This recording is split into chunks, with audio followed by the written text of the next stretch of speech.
يا أيها الناس أنتم الفقراء إلى الله والله هو الغني الحميد إن يشأ يذهبكم ويأت بخلق جديد وما ذلك على الله بعزيز ولا تزر وازرة وزر أخرى وإن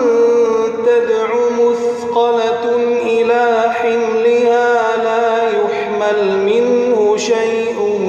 ولو كان ذا قربى إنما تنذر الذين يخشون ربهم بالغيب وأقاموا الصلاة ومن